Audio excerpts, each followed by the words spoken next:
Olá, terceiro ano, bom dia, um ótimo dia para vocês, uma ótima semana para todos nós, mais um vídeo, mais um dia que, mais uma aula que eu fico com contato mais próximo a vocês, isso é muito bom, né, para mim e para vocês, assim eu espero que tenhamos mais aulas assim. Essa semana tem novidade para vocês, não posso falar nada, mas tem novidade, espero que vocês fiquem sabendo logo. Eu fico doido para contar, mas eu não posso. Então, gente, vamos lá. A gente começa hoje a unidade 6, né? Deixa eu contar aqui se está certinho. 1, 2, 3, 4, 5. Vocês sabem que eu sou de humanos, eu conto assim, né? 1, 2, 3, 4. Unidade 5. Ó, já fala besteira. Unidade 5, gramática, como entender sua arquitetura, tá? Aí você clica lá em entrar. Então, unidade 5, gramática, como entender sua arquitetura, entrar, e aí nível 1, identificando funções interacionais em sintagmas. Engraçado que essa matéria, esse conteúdo, é o mesmo conteúdo que eu estou dando no 6º ano do Fundamental 2. Né? Para que vocês saibam que as matérias, na verdade, elas vão se repetindo. É claro que as cobranças em relação aos exercícios são cobranças diferenciadas do 6º ano. Né? O 6º ano a gente começa lá devagarzinho, uma perguntinha boba e tal. Agora, para vocês, o negócio é mais embaixo. Tá? Então a matéria e o conteúdo é o mesmo, porém o grau de dificuldade em relação ao exercício avaliativo ele é maior, tem que ser maior, né? Eu não posso colocar vocês aí no mesmo nível que o 6º ano, até mesmo porque vocês estão aí a um passo do vestibular, né? Se vai ser adiado ou não, vocês vão ter que fazer o vestibular em uma determinada data, isso vai acontecer, isso é fato, né? Se vai ser agora esse ano, se vai ser no início do ano que vem, se vai ser no meio do ano que vem, mas vocês vão fazer, então a gente tem que ter um grau de dificuldade aí. A gente começa então a unidade 5, identificando funções interacionais e sintagmas.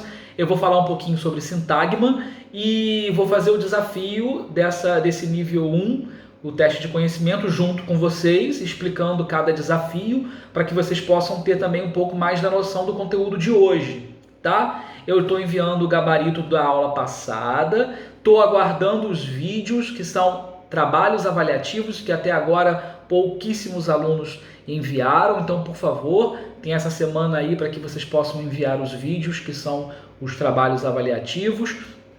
Na quinta-feira também tem a entrega das redações, tem o tema novo da redação, tá? E a gente vai caminhando. E sexta-feira tem uma novidade para vocês.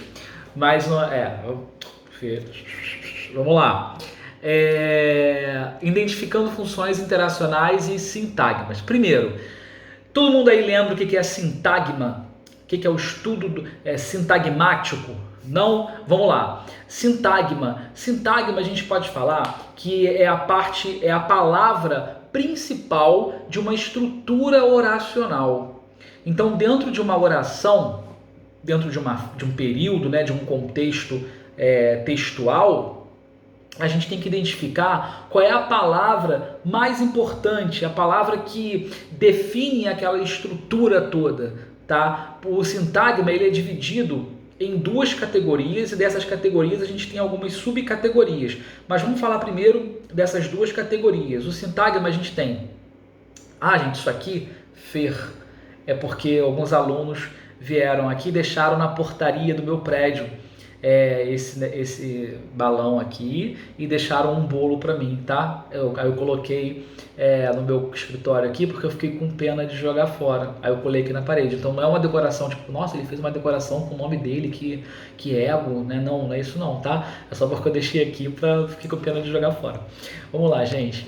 Tô feliz de hoje com vocês, viu? Saudade, morrendo de saudade de vocês, muitas saudades mesmo de estar com vocês aí no terceiro ano, dando aulas e, enfim, de tudo. Vamos lá. Então, o que eu estava falando? Sintagma. O sintagma ele é dividido em 2 categorias. Nós temos sintagma nominal e sintagma verbal. Dentro de uma estrutura oracional, como eu identifico o sintagma nominal? Primeiro, a gente chama essa palavra principal de núcleo. Lembra quando a gente estudou sujeito, tipos de sujeito, que a gente falava que o núcleo do sujeito é a parte principal do sujeito, é a parte mais importante do sujeito? Então, o núcleo do sintagma é mais ou menos isso, é basicamente isso. Também é a parte principal, só que agora ele não é a parte principal especificamente de uma função sintática, ele é a parte principal de toda uma estrutura oracional, de toda uma oração. Então a gente tem sintagma nominal, que tem um núcleo que é relacionado ao nome, e a gente tem o sintagma verbal, que é um núcleo relacionado ao verbo. É meio óbvio, né? Então, sintagma nominal relacionado ao nome e sintagma verbal relacionado ao verbo, tá? E a gente chama isso aí, essa palavrinha principal, de núcleo. Então, a gente tem núcleo do sintagma nominal e núcleo do sintagma verbal. Por exemplo, Lucas muito cansado, foi dormir na cama.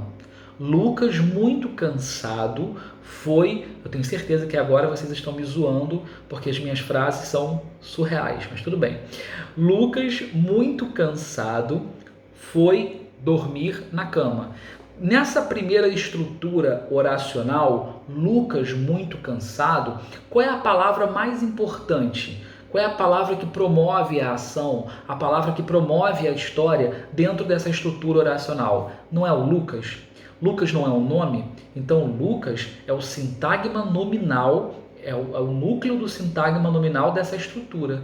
Dessa segunda estrutura, foi dormir na cama. Esse foi dormir é uma locução verbal. A gente sabe que locução verbal são dois ou mais verbos que estão próximos com sentido de um, né? Então, foi dormir é uma locução verbal, tem sentido de um verbo só. Aí eu pergunto para vocês, dentro dessa estrutura, foi dormir na cama, qual é a palavra mais importante, a palavra que promove a ação? Foi dormir, né? Eu estou falando palavra, mesmo sendo duas, porque eu estou me referindo a uma locução verbal com valor de um, tá bom? Então, foi dormir é a parte mais importante dessa estrutura. Então, isso aí é um núcleo do sintagma verbal. Deixa eu pegar aqui um exemplo de uma frase mais adequada, porque as minhas frases realmente são frases muito surreais, né? Então vamos lá. Só recapitulando aqui, o que você vai mais encontrar na internet falando sobre sintagma, sintagma nominal, vamos lá. Eu mandei para vocês por e-mail também o sistema arbóreo, que é a parte toda de sintagmática do estudo de semântica, de oração, de tudo, tá? Então fica mais... vou te falar que as frases da internet também não estão muito boas não, tá? Vamos lá. Ele fala aqui, sintagma nominal. Constitui-se de um nome e seus respectivos determinantes. Geralmente são representados pelo sujeito e pelos complementos verbais da oração. Por que pelo sujeito? Porque sujeito é nome, né? É o sujeito, geralmente o sujeito é um nome que recebe ou sofre uma ação. E pelos complementos verbais da oração. Quando ele fala complementos verbais, ele não está falando de que o complemento vai ser verbal. Reparem bem, ele está falando dos complementos verbais. Objeto direto, objeto indireto, esses são os complementos verbais. Vejamos o exemplo, ele colocou aqui, os alunos entregaram os livros. Olha só, a frase também bem ridícula, hein? Vou te falar, tá ali, tô pau a pau com a internet ali. Os alunos entregaram os livros. Temos na oração dois sintagmas, ele está afirmando para você que nessa frase, os alunos entregaram os livros, ele tem dois sintagmas. Os alunos, cujo núcleo é alunos, e o complemento verbal representado pelo objeto direto, cujo núcleo é livros, tá?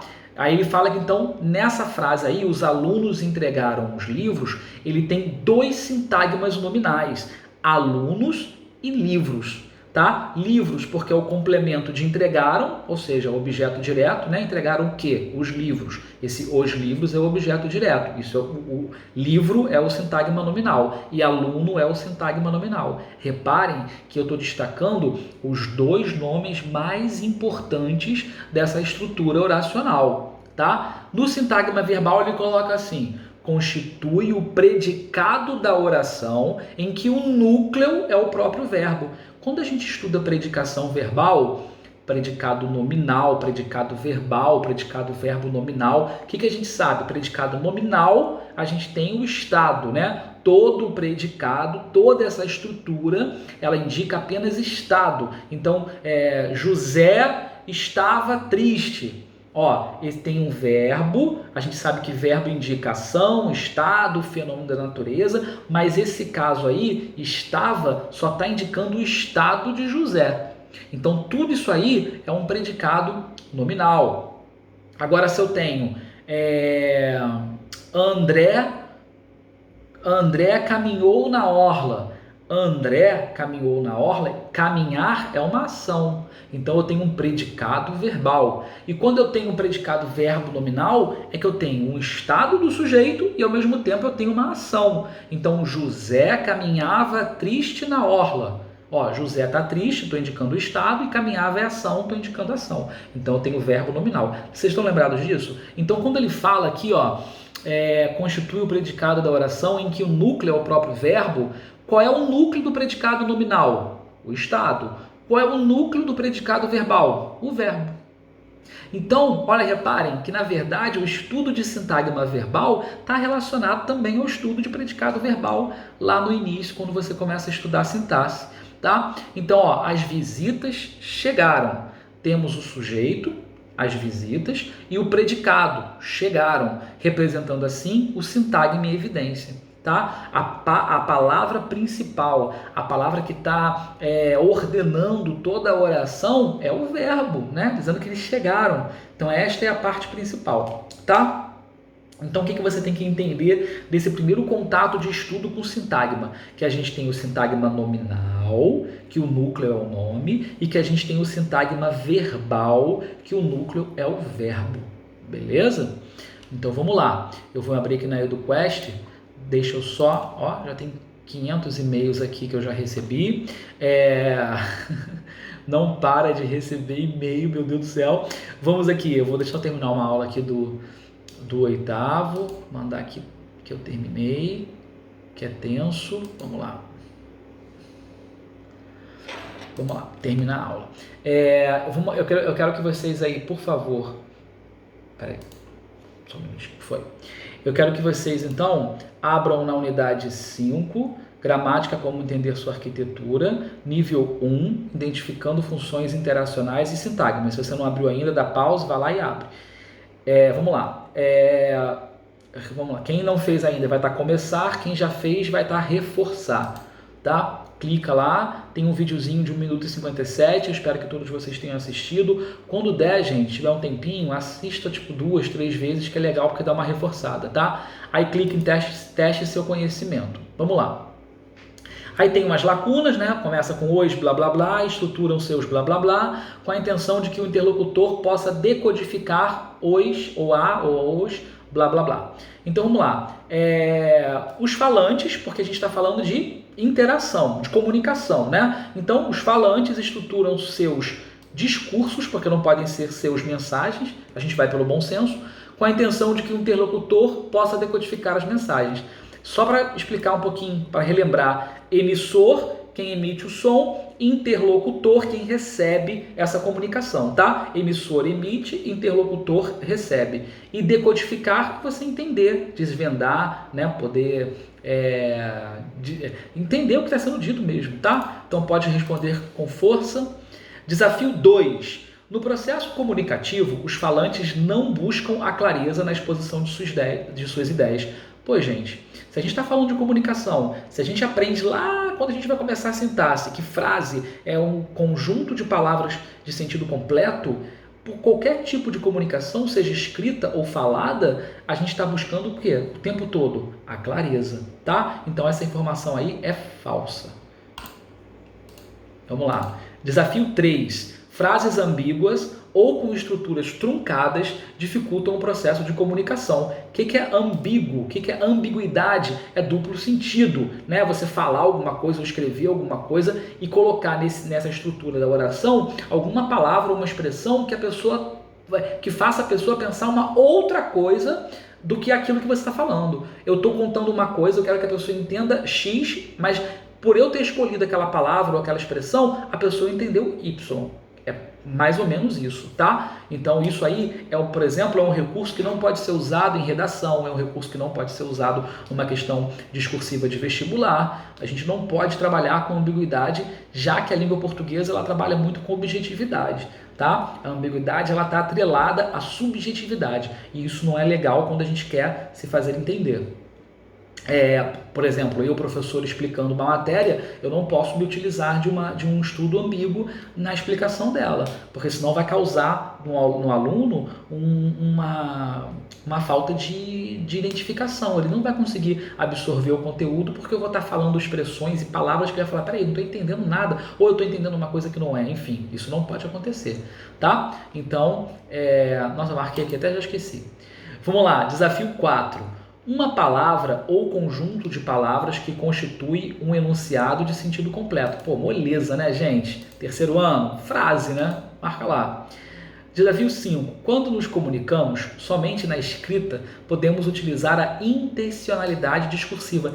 É só na escrita que a gente pode ter a intenção da comunicação? Claro que não, né, gente? A gente pode se comunicar através da escrita, mas também pode se comunicar através da fala. Então isso aí tá falso, pode marcar falso. Desafio 6, aí tá, blá blá blá, é organizada de diversas maneiras na construção do texto, e o tipo de frase contribui para que a mensagem se torne clara. É meio óbvio também, né? Qual é a intenção do falante ou da pessoa que está se comunicando através da escrita, né? Ela quer que a mensagem seja a mais clara possível, para que ela possa dialogar, né, sem interrupções, tá bom? Então responde aí. Correto. Desafio 7. Há diferentes tipos de frases que apresentam intencionalidades distintas. Claro, qualquer tipo de comunicação ela é individual, por mais que ela tenha o objetivo, né, de ampliar e que um grupo de pessoas, ou uma pessoa, duas, três, enfim, que as pessoas entendam, uma pessoa só falando para várias, para que essas entendam, por mais que ela tenha isso, todas elas, cada uma tem uma intenção de comunicação diferente, né? É por isso que a gente se comunica, tá? E aí ele pergunta, ter intencionalidade é objetivos indefinidos, ter propósito definido, intensidade da argumentação, proposição de uma hipótese. Gente, se a gente está falando de qual é a intenção real de uma comunicação, é ter acesso ao entendimento. Né? O entendimento, a gente se comunica para poder se entender. Então, se eu quero me fazer entender, eu preciso trabalhar com diálogos definidos ou diálogos indefinidos? Com diálogos definidos.